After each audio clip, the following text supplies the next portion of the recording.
नमस्कार दोस्तों, एजुकेशन 24 में आपका स्वागत है। दोस्तों, आज के इस वीडियो में मैं आपको बीए परीक्षा में होने वाली 5 ऐसी गलतियों के बारे में बताऊंगा जिन गलतियों की वजह से बहुत सारे लोग फेल हो जाते हैं और बहुत सारे लोग का नंबर बहुत ही कम आता है। तो अगर आप उन 5 गलतियों के बारे में जानना चाहते हैं तो इस वीडियो को पूरा अंत तक जरूर देखिएगा, क्योंकि इस वीडियो से आपको बहुत कुछ सीखने को मिलेगा जो आपके बीए एग्जाम में काम करेगा।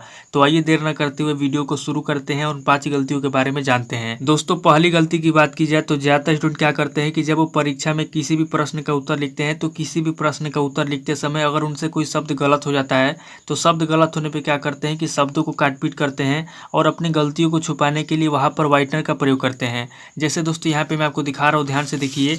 यहाँ पे दोस्तों आप देख सकते हैं कि यहाँ पे दोस्तों प्रश्न का उत्तर लिखते समय यहाँ पे दोस्तों जो भी शब्द गलत हुआ है यहाँ पे दोस्तों शब्दों को काट पीट किया गया है और यहाँ पे दोस्तों गलतियों को छुपाने के लिए व्हाइटनर का भी प्रयोग किया गया है। तो एग्जाम में दोस्तों बहुत सारे लोग क्या करते हैं कि जब वो प्रश्न का उत्तर लिखते हैं तो जब उनसे गलती होता है तो इसी तरीके से शब्दों को काट पीट कर देते हैं और व्हाइटनर का प्रयोग कर देते हैं। तो एग्जाम में दोस्तों अगर आपसे भी गलती होती है और अगर आप भी इसी तरीके से अगर आप काटपीट करते हैं या फिर व्हाइटनर का प्रयोग करते हैं तो इससे क्या होता है कि आपके जो शब्द होते हैं पूरे कॉपी के अंदर दिखने लगता है और हाईलाइट हो जाता है और साफ साफ दिखता है कि यहाँ पे ये गलती किया गया है। और जो कॉपी चेक करने वाले एग्जामिनर होते हैं जब उनको ये दिखता है कि यहाँ पे ये गलती हुआ है तो क्या करते हैं कि आपके पूरे नंबर को काट लेते हैं। तो एग्जाम में दोस्तों अगर आपसे इस तरीके की गलती हो जाती है तो आपको क्या करना है कि इस तरीके से आपको शब्दों को काटपीट नहीं करना है और न ही आपको इस तरीके से व्हाइटनर का प्रयोग करना है। क्योंकि अगर आप शब्दों को काटपीट करेंगे या फिर व्हाइटनर का प्रयोग करेंगे तो इससे क्या होगा कि सबसे पहले तो आपकी राइटिंग खराब होगी, उसके बाद दूसरे नंबर पे आपके जो शब्द काटपीट किए गए हैं ये पूरी कॉपी के अंदर दिखने लगेगा कि यहाँ पे ये काटपीट किया गया है और दिखने में जो आपकी राइटिंग है वो भी खराब हो जाएगी, कॉपी भी अच्छा नहीं दिखेगा। और जो कॉपी चेक करने वाले एग्जामिनर है जब वो गलती को देखेंगे तो आपके नंबर को अधिक से अधिक काटने का प्रयास करेंगे। तो इसलिए दोस्तों एग्जाम में अगर आपसे कोई शब्द गलत हो जाता है तो आपको न तो इस तरीके से काटपीट करना है और न ही शब्दों के गलत होने पर आपको भूल से भी व्हाइटनर का प्रयोग करना है।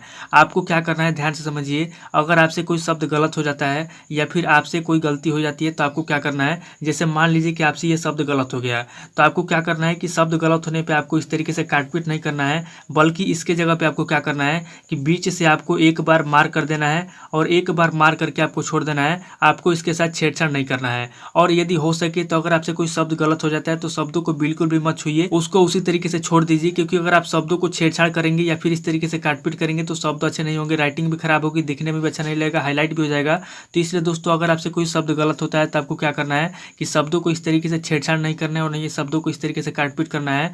आपको क्या करना है कि शब्दों को एक बार इस तरीके से बीच से मार करके छोड़ देना है या फिर आपको बीच से मार्क भी नहीं करना है। अगर आपसे कोई शब्द गलत हो जाता है तो आप उसी तरीके से छोड़ दीजिए, क्योंकि एग्जामिनर के पास इतना समय नहीं होता है कि आपके शब्द को एक एक शब्द को मिला करके चेक करेगा और आपकी गलतियों को देखेगा।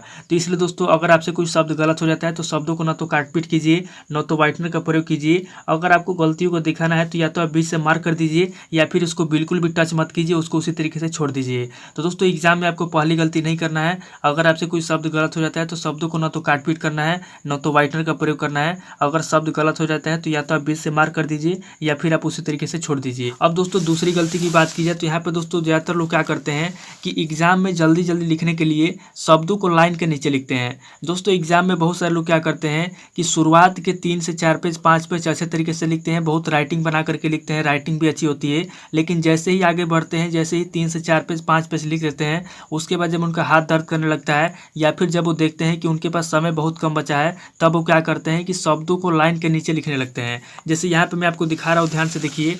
यहाँ पे दोस्तों जो भी शब्द लिखा गया है यहाँ पे दोस्तों शब्दों को लाइन के नीचे लिखा गया है। यहाँ पे दोस्तों ध्यान से देखिए, ये जो आपके शब्द हैं ये शब्द दोस्तों या तो बीच में लिखे गए हैं या फिर लाइन के नीचे लिखे गए हैं। और यहाँ पे दोस्तों आपको लाइन किस लिए दिया जाता है, लाइन आपको इसीलिए दिया जाता है ताकि आप शब्दों को लाइन पे लिखें और इससे आपकी राइटिंग अच्छी हो। लेकिन दोस्तों अगर आप जल्दीबाजी में या फिर समय कम पड़ने पे या फिर आप फास्ट लिखने के चक्कर में अगर आप शब्दों को इस तरीके से लाइन के नीचे लिखेंगे या फिर लाइन के बीच में लिखेंगे तो इससे क्या होगा कि सबसे पहले तो आपकी राइटिंग खराब होगी, उसके बाद दोस्तों नियम के खिलाफ होगा।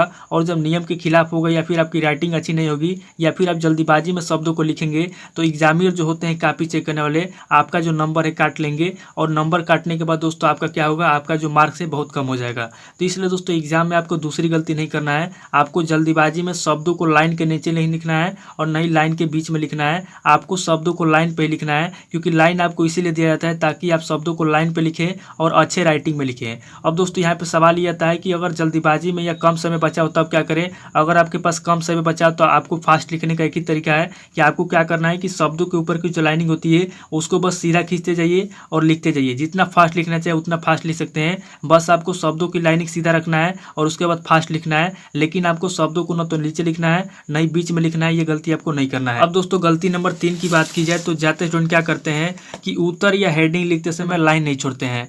दोस्तों एग्जाम में बहुत सारे लोग क्या करते हैं कि जब किसी प्रश्न का उत्तर लिखते हैं या फिर कोई हेडिंग लिखते हैं तो हेडिंग या उत्तर लिखते समय क्या करते हैं कि पहले हेडिंग और दूसरे हेडिंग के बीच में एक भी लाइन नहीं छोड़ते हैं। जैसे यहाँ पे मैं आपको दिखा रहा हूँ, ध्यान से देखिए। यहाँ पे दोस्तों आप देख सकते हैं कि यहाँ पे दोस्तों प्रश्नोत्तर संख्या 3 लिखा गया है। उसके बाद दोस्तों यहाँ पे पहली गलती क्या किया गया, यहाँ पे अगर आप ध्यान से देखेंगे तो यहाँ पे दोस्तों पहली गलती ये किया गया है कि जो प्रश्न संख्या लिखा गया है, प्रश्न संख्या दोस्तों पहले लाइन के ऊपर ही लिख दिया गया है।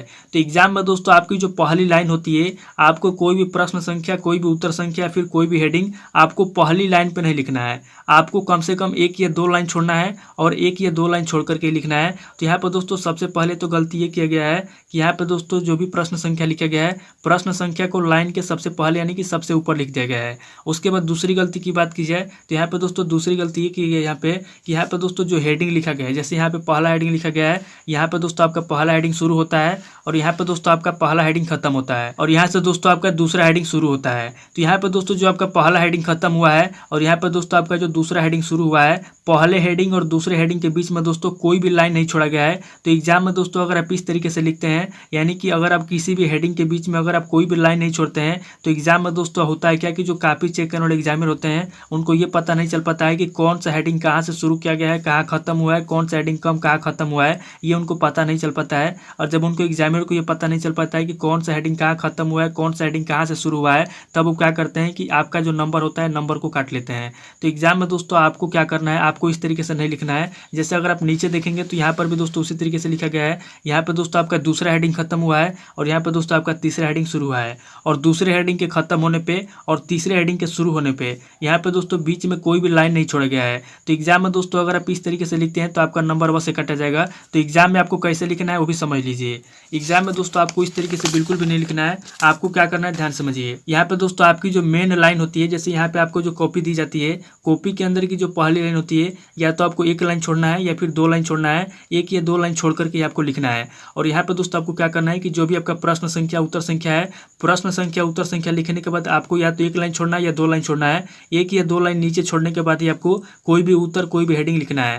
तो यहाँ पर दोस्तों जैसे देख सकते हैं कि यहाँ पर दोस्तों पहला हेडिंग लिखा गया है और पहले हेडिंग लिखने के बाद दोस्तों यहाँ पे देख सकते हैं कि यहाँ से दोस्तों आपका पहला हेडिंग शुरू हुआ है और यहाँ पे दोस्तों आपका पहला हेडिंग खत्म हुआ है और यहाँ पे दोस्तों आपका दूसरा हेडिंग शुरू हुआ है। तो यहाँ पे दोस्तों जो आपका दूसरा हेडिंग शुरू हुआ है और यहाँ पे दोस्तों आपका जो पहला हेडिंग खत्म हुआ है, तो पहले हेडिंग के खत्म होने पे और दूसरे हेडिंग के शुरू होने पे इसमें दोस्तों आप देख सकते हैं कि यहाँ पे दोस्तों 1 लाइन छोड़ा गया है। तो एग्जाम में दोस्तों आपको कॉपी इसी तरीके से लिखना है। जो भी आप हेडिंग लिख रहे हैं, पहला हेडिंग आपका जहाँ खत्म होता है और दूसरा हेडिंग जहाँ आपका शुरू होता है, उसके बीच में कम से कम आपको 1 लाइन जरूर छोड़ना है। क्योंकि अगर आप लाइन छोड़ेंगे तो आप ही को फायदा होगा। कॉपी चेक करने वाले जो एग्जामिनर होते हैं उनको साफ साफ दिखेगा कि यहाँ पे पहला हेडिंग खत्म हुआ है, यहाँ पे दूसरा हेडिंग शुरू हुआ है। और जब उनको साफ साफ दिखेगा तो आपको नंबर बढ़ा के देंगे। इसलिए दोस्तों एग्जाम में आपको जो भी हेडिंग लिखना है, जैसे यहाँ पे नीचे भी आप देख सकते हैं, यहाँ पे दोस्तों दूसरा हेडिंग खत्म हुआ है यहाँ पे और तीसरा हेडिंग यहाँ पे शुरू हुआ है। तो जो हेडिंग खत्म हुआ है और जो हेडिंग शुरू हुआ है, इसके बीच में आप देख सकते हैं कि 1 लाइन छोड़ा गया है। तो एग्जाम में दोस्तों जो भी आप हेडिंग लिख रहे हैं, जो भी हेडिंग आप नया हेडिंग शुरू कर रहे हैं, तो पहले हेडिंग और दूसरे हेडिंग के बीच में आपको 1 लाइन जरूर छोड़ना है। चाहे आप कितना भी हेडिंग लिख लिए, कोई भी हेडिंग लिख लिए, आपको बीच में 1 लाइन जरूर छोड़ना है अगर आप नया हेडिंग लिख रहे हैं और दूसरा हेडिंग खत्म हो रहा है तो यहाँ पर दोस्तों गलती नंबर 3 को याद रखना है आपको। एग्जाम में जो भी आप हेडिंग लिखेंगे, आपको इस तरीके से बिल्कुल भी नहीं लिखना है। ध्यान से देखिए, आपको इस तरीके से बिल्कुल भी सटा के नहीं लिखना है। आप जो भी नया हेडिंग लिखेंगे उसको छोड़ करके लिखना है। अब दोस्तों गलती नंबर 4 की बात की जाए तो ज़्यादातर स्टूडेंट क्या करते हैं कि कॉपी भरने के लिए शब्दों को बहुत दूर दूर लिखते हैं। दोस्तों एग्जाम में बहुत सारे लोगों के दिमाग में ये होता है कि अगर मैं शब्दों को दूर दूर लिखूंगा तो शब्दों को दूर दूर लिखूंगा तो कॉपी जल्दी भरेगी और जब कॉपी जल्दी भरेगी तो ज़्यादा नंबर मिलेगा। लेकिन एग्जाम में ऐसा बिल्कुल भी नहीं होता है, क्योंकि जो कॉपी चेक करने वाले एग्जामिनर होते हैं वो पागल नहीं होते। उनको पता होता है कि कॉपी भरने के लिए शब्दों को दूर दूर लिखा गया है। जैसे दोस्तों यहाँ पे मैं आपको दिखा रहा हूँ गलती नंबर 4, आप देख लीजिए। यहाँ पे दोस्तों आप देख सकते हैं कि यहाँ पे दोस्तों जो भी शब्द लिखा गया है, यहाँ पे दोस्तों आप देख सकते हैं कि यहाँ पे दोस्तों जो भी भी शब्द लिखा गया है, यहाँ पे दोस्तों शब्दों के बीच की जो दूरी है, यहाँ पे दोस्तों शब्दों के बीच की दूरी बहुत ज़्यादा है। तो एग्जाम में दोस्तों आपको शब्दों के बीच की जो दूरी है इतना ज़्यादा आपको नहीं छोड़ना है, क्योंकि अगर आप शब्दों के बीच की दूरी इतना ज़्यादा छोड़ेंगे तो इससे दोस्तों एग्जामिनर आपका नंबर कटेंगे। इसलिए दोस्तों आपको क्या करना है कि एग्जाम में जो शब्द है, शब्दों के बीच की दूरी इतना ज़्यादा नहीं होना चाहिए। शब्दों के बीच की जो दूरी होती है दोस्तों ना तो ज़्यादा होना चाहिए ना तो कम होना चाहिए। शब्दों के बीच की जो दूरी होती है दोस्तों एक सामान्य होना चाहिए, यानी कि शब्द आपके एक जो है कि मिडिल, यानी कि जो कह सकते हैं कि सामान्य अवस्था में जिस तरीके से आप हमेशा लिखते हैं आपको उसी तरीके से लिखना है। जल्दीबाजी में या फिर कॉपी भरने के लिए आपको इस तरीके से शब्दों के बीच की दूरी बहुत दूर दूर नहीं लिखना है। आपको शब्दों के बीच की दूरी सामान्य रखना है, यानी कि आपके जो शब्द हैं शब्द न तो ज़्यादा दूर दूर होने चाहिए और न ही ज़्यादा पास पास होना चाहिए। इस बात को याद रखिएगा। अब दोस्तों हम लोग पांचवी गलती की बात करते हैं। तो जाते हुए क्या करते हैं कि शब्दों के ऊपर की जो लाइनिंग होती है, शब्दों के ऊपर की लाइनिंग सीधा नहीं खींचते हैं। दोस्तों एग्जाम में बहुत सारे लोग क्या करते हैं कि कॉपी को जल्दी लिखने के लिए या फिर कॉपी जल्दी भरने के लिए क्या करते हैं कि जल्दी जल्दी लिखते हैं, और जल्दी जल्दी लिखने के चक्कर में जो शब्दों के ऊपर की जो लाइनिंग होती है, शब्दों के ऊपर की लाइनिंग सीधा नहीं खींचते हैं। जैसे दोस्तों यहाँ पे मैं आपको दिखा रहा हूँ, ध्यान से देखिए। यहाँ पे दोस्तों आप देख सकते हैं कि यहाँ पे दोस्तों जल्दीबाजी में लिखा गया है, और जल्दीबाजी में लिखने के चक्कर में सबसे पहले तो इसका राइटिंग खराब हुआ है, और राइटिंग खराब होने के अलावा यहाँ पे दोस्तों क्या हुआ है, यहाँ पे दोस्तों जो भी शब्द लिखा गया शब्द भी अच्छा नहीं है। जैसे यहाँ पे दोस्तों देख सकते हैं कि शब्दों के ऊपर की जो लाइनिंग है यहाँ पे दोस्तों ऊपर नीचे खींचा गया है। यहाँ पे जो आपको लाइन दिया जाता है, लाइन इसीलिए दिया जाता है ताकि आप लाइन के ऊपर लिखें और जो ऊपर की जो लाइनिंग है वो सीधा खींचें। तो यहाँ पे दोस्तों देख सकते हैं कि एग्जाम में इस तरीके से बहुत सारे लोग गलती करते हैं। जल्दीबाजी के चक्कर में ऊपर की जो लाइनिंग होती है लाइनिंग सीधा नहीं खींचते हैं, और जब लाइनिंग सीधा नहीं खींचेंगे आप तो इससे क्या होगा कि आपकी जो राइटिंग है देखने में अच्छा नहीं लगेगी और अच्छा भी नहीं लगेगी, और जो एग्जामिनर कॉपी चेक करने वाले वो भी आपका नंबर काटेंगे। तो इसलिए दोस्तों एग्जाम में आपको पांचवी गलती भी नहीं करना है। आपको शब्दों के ऊपर की जो लाइनिंग है सीधा खींचना है ताकि आपकी राइटिंग अच्छी हो, क्योंकि जब आपकी राइटिंग अच्छी होगी तभी आपको नंबर मिलेगा। अगर आपकी राइटिंग खराब रहेगी तो आपको नंबर बिल्कुल भी नहीं मिलेगा।